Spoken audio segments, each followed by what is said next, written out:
दूसरी चीज जो आज मुझे टॉपिक दिया गया, दूसरी चीज जिस पर मुझे आज आपके सामने बात करना है वो सोशल मीडिया का गलत इस्तेमाल है। सबके पास मोबाइल है, सबके पास फेसबुक है, इंस्टाग्राम, स्नैपचैट, व्हाट्सएप है।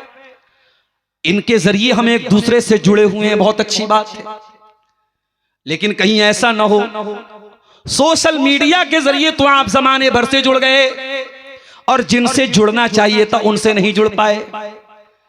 एक जमाना था रात में शौहर घर में आता था, बीवी खाना लाती थी, बीवी शौहर के हाथ पैर दबाती थी, खिदमत करती थी।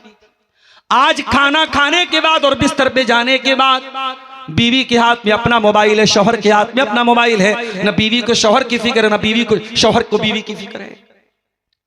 एक ही घर में बेटा भी रहता है, माँ भी रहती है, बाप भी रहता है। बेटा फेसबुक पर 5000 दोस्तों के साथ है, बेटा व्हाट्सएप पर दोस्तों के साथ चैटिंग कर रहा है, इंस्टाग्राम पर उसके बहुत सारे फॉलोअर हैं। अपनी सगी माँ के साथ 2 मिनट बैठ करके बातें करने का उसके पास टाइम नहीं है, अपने सगे वालिद के पास बैठ के उनकी हालचाल पूछने का टाइम नहीं है।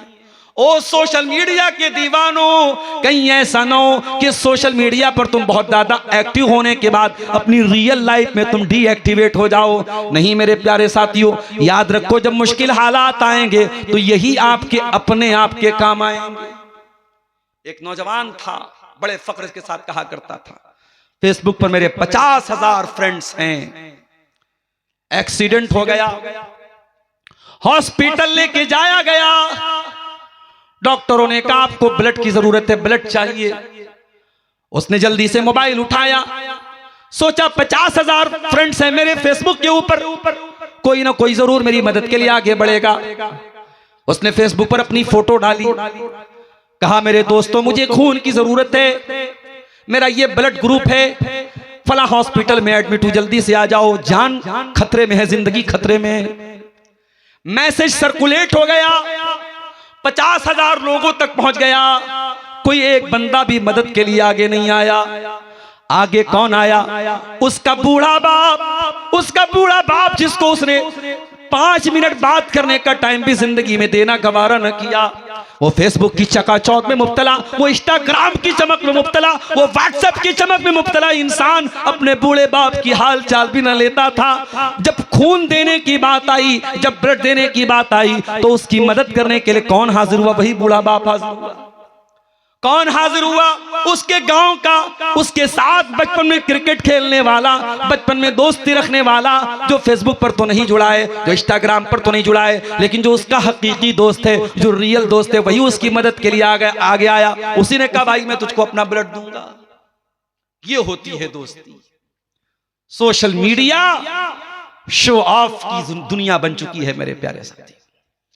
अपनी माँ बहनों से भी कहना चाहूंगा, बहुत ज्यादा सोशल मीडिया को देख करके अपने शौहरों को परेशान न किया करो, अपने बाप को परेशान न किया करो। ये वाला कपड़ा चाहिए, ये वाली ज्वेलरी चाहिए, ये वाला नेकलेस चाहिए। अरे ये इंस्टाग्राम चलाने वाले, ये व्लॉगर्स, ये टिकटॉक चलाने वाले टिकटॉकर और ये इन्फ्लुएंसर, इनकी जिंदगियों से धोखा न खाना। इनकी जिंदगियों में पैसा तो है, इनकी जिंदगियों में चकाचौंध तो है, मगर अल्लाह की कसम इनकी जिंदगियों में सुकून नहीं है। वो मेरी प्यारी माँ बहनों, वो फेसबुक और इंस्टाग्राम पर नजर आने वाला हजारों और लाखों का कपड़ा उससे कहीं ज्यादा बेहतर तेरे शौहर की हलाल कमाई का खरीदा गया वो सादा सा कपड़ा है जो तेरा शौहर हलाल कमाई से लाके तुझको पहनाता है। उस सोशल मीडिया की चकाचौंध से मेरी प्यारी माँ और बहनों तुम धोखा मत खा जाना। और अगर तुम्हें ऐसा लगता है इंस्टाग्राम की लड़कियां तो बड़े अच्छे अच्छे कपड़े पहन रही हैं, स्नैपचैट पर तो बड़े अच्छे अच्छे ज्वेलरीज आ रही हैं, मेरा शौहर मुझको लाके क्यों नहीं दे रहा है?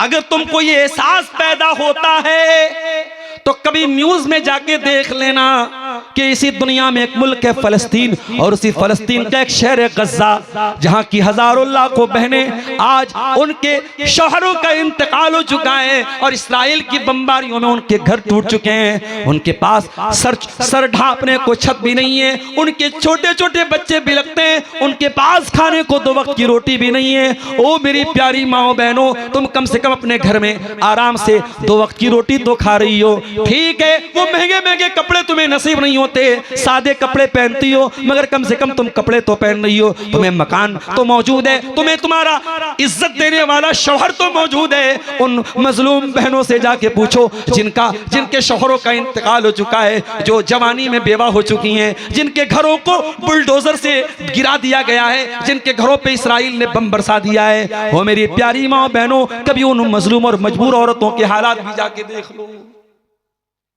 और अगर उससे भी तुम्हें सबक न मिले तो 1400 साल पीछे चली जाना। मदीना का एक घर है। किसका घर है? अल्लाह के प्यारे नबी जनाब मोहम्मद रसूलुल्लाह सल्लल्लाहु अलैहि वसल्लम का घर है। कितनी बीवियां हैं आपकी? 9 बीवियां हैं। 9 बीवियों को कितने बड़े बड़े कमरे मिले, छोटे छोटे कमरे। साहबा कहते उन कमरों में हम जाते थे, हाथ उठाते थे तो हाथ से छत को टच कर लेते थे, इतने छोटे छोटे कमरे थे। क्या उन कमरों में कोई मसेरी थी? कोई बेड था? नहीं। क्या कोई गद्दा था? नहीं। क्या कोई फर्नीचर था? नहीं था। एक मामूली सी चटाई बिछी रहती थी जिस पर अल्लाह के आखिरी नबी सोया करते थे। उन घरों में कोई ऐसे कीमती बर्तन भी न थे, लकड़ी के प्याले थे, चमड़े के मशकेजे थे, जिनमें अल्लाह के प्यारे नबी खा लिया करते थे, पी लिया करते थे। उस जमाने में गैस का चूल्हा भी नहीं था, उस जमाने में वॉशिंग मशीन भी नहीं थी, उस जमाने में फ्रिज भी नहीं थी।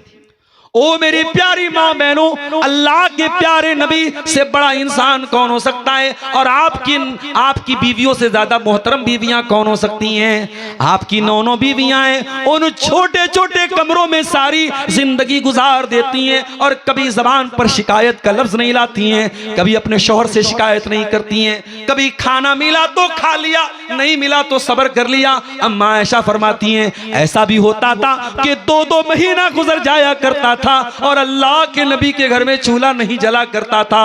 अल्लाह के नबी के घर में चूल्हा नहीं जलता था। पूछने वाले ने पूछा, अय अम्मा आयशा, जब चूल्हा नहीं जलता था तो अल्लाह के नबी के घर वाले क्या खाया करते थे? फरमाया खजूर खा लिया करते थे, पानी पी लिया करते थे। खजूर खा करके और पानी पी करके मोहम्मद रसूलुल्लाह के घर वाले गुजारा कर लिया करते थे। वो जिंदगी हमें तो नहीं मिली मेरे साथ।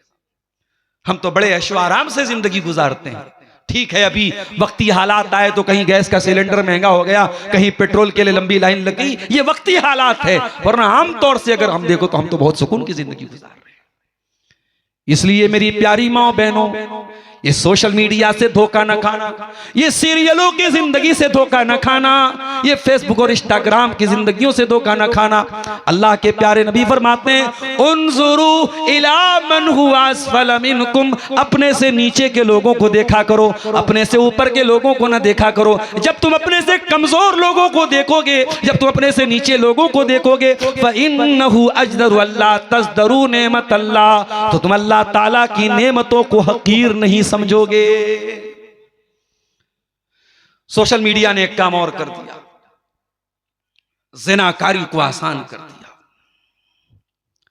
एक जमाना था, कोई गांव का लड़का, कोई शहर की लड़की, उनको कोई गलत काम करना होता था, वो छुप छुप करके मिला करते थे, बड़े पहरे हुआ करते थे। अब तो बाप भी मौजूद है, माँ भी मौजूद है, बड़ा भाई भी मौजूद है, एक ही छत के नीचे सब मौजूद है। रात के 2 बज रहे हैं, लड़की स्नैपचैट पर अपना गंदा वीडियो लड़के को भेज रही है, और स्नैपचैट ने बड़ी प्राइवेसी भी दे दी है। उधर देखो उधर डिलीट हो गया, सारी प्राइवेसी भी बरकरार रह गई, कोई खतरा भी नहीं है। इस तरीके से आज इज्जतों के जनाजे निकल रहे हैं, और एक एक लड़की 10-10 लड़कों से बातें कर रही है, एक एक लड़का 10-10 लड़कियों से बातें कर रहा है, और बाकायदा बातें नहीं, मुलाकातों तक मामला पहुंच रहा है। ओ लोगों, सोशल मीडिया को ज़िनाकारी और बदकारी का जरिया न बनाना। ओ लोगों, ये तो इसलिए बनाया गया था ताकि हम एक दूसरे से कनेक्ट हो जाएं, एक दूसरे से जुड़ जाएं। अल्लाह के वास्ते इसे ज़िनाकारी का अड्डा न बनाने देना। वला तक़रबुज़ ज़िना इन्नहु काना फ़ाहिशतन व साअ सबीला। ओ मेरे बंदो, तुम ज़िना के करीब न जाना, ये बहुत गंदा काम और बहुत बुरा रास्ता है।